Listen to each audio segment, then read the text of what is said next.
Good morning everyone, welcome back to my channel. আমি অঞ্জনা, আশা করছি তোমরা সবাই ভালো আছো। আজকে হলো 21শে ডিসেম্বর আর এখন সকাল প্রায় 8টা। আমি চলে এসেছি টিফিন করতে। আমি তাড়াতাড়ি উঠে গেছি, ওই 7:30টার দিকে উঠে গেছি।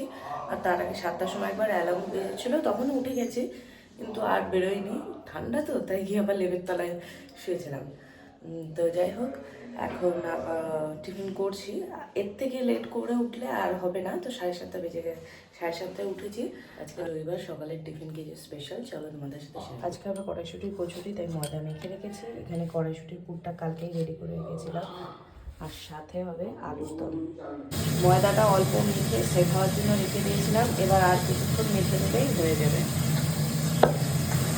তো দেখো ময়দাটা কত সুন্দর মাখা হয়েছে।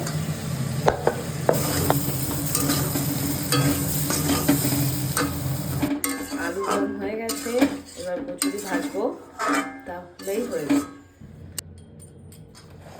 পুর ভরাও হয়ে গেছে, এবার লুচিগুলো ভাজবো।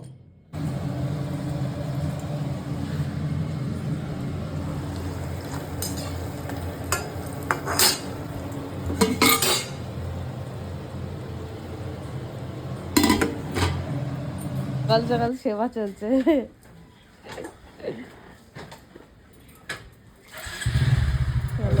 তো আমার টিফিন করা হয়ে গেছে, বিছানাটাও তুলে নিয়েছি। এখন বাজে প্রায় 10:45। এখন যাব দাদুর চুল দাড়িগুলো কেটে দিতে।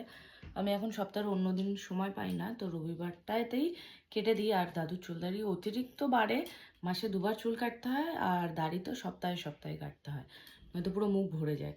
তো যাই হোক, চলো এগুলো করে নিই।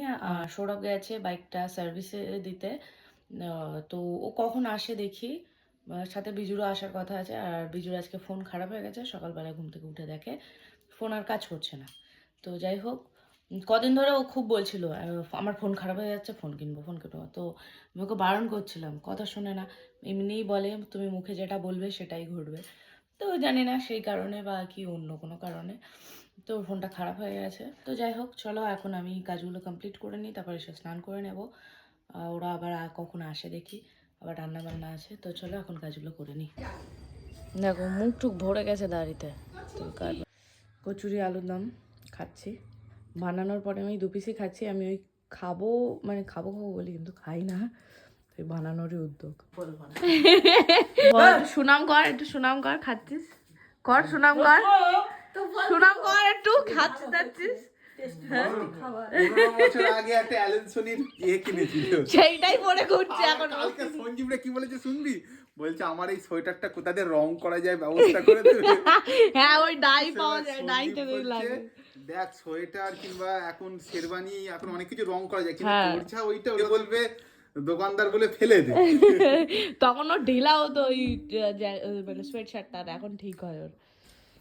শিঙি মাছ ঝোল হবে, মাংস হবে, অল্প ফ্রাইড রাইস করব, আবার সাদা ভাত।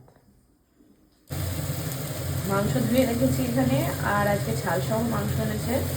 মশলা মশলা কষানো হচ্ছে, আর এখানে ফ্রাইড রাইসের জন্য ভাতের হাঁড়িতে জল বসিয়ে দিয়েছি গরম হতে। আলু ভেজে রেখেছি, আর চাল ভিজিয়ে রেখেছি। এখানে হচ্ছে সাদা ভাত,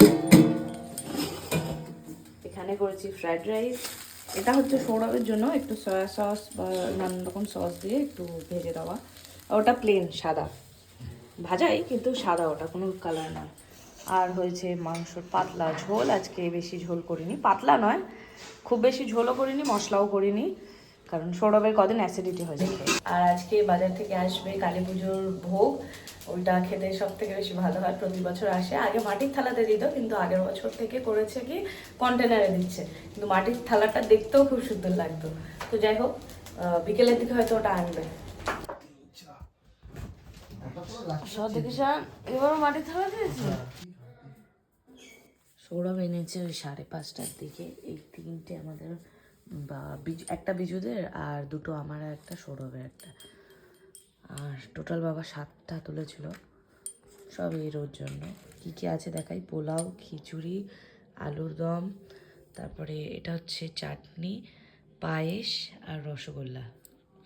গুড়ের রসগোল্লাটাও গুড়ের, পায়েসটাও গুড়ের, সেম সব প্লেটেই।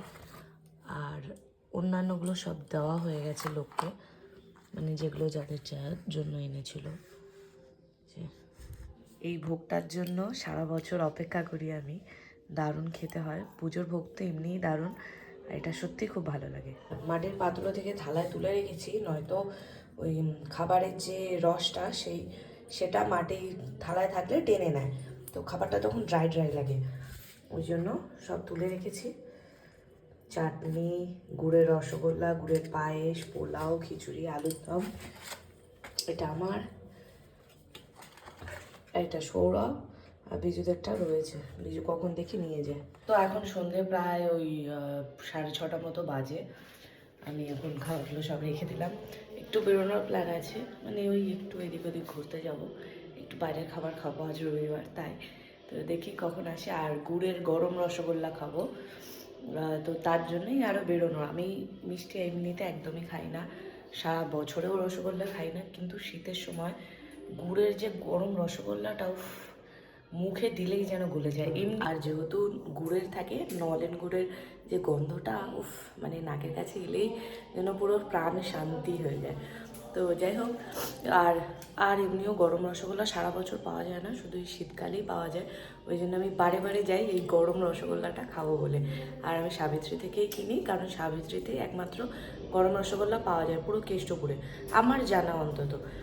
মণ্ডলেও পাওয়া যায় না, ভিআইপি সুইটসও পাওয়া যায় না, কোনো জায়গায় আমি মোটামুটি কয়েক জায়গায় দেখেছি, কোথাওই দেখি গরম রসগোল্লা রাখে না।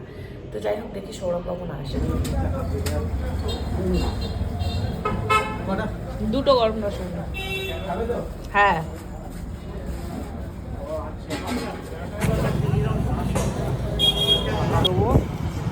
সাড়ে 8টা বাজে, আমি এখন বেরিয়েছি। বাইরে প্রচন্ড ঠান্ডা, বেরিয়েছিলাম আমি তো একদম জমে গেছি জানো,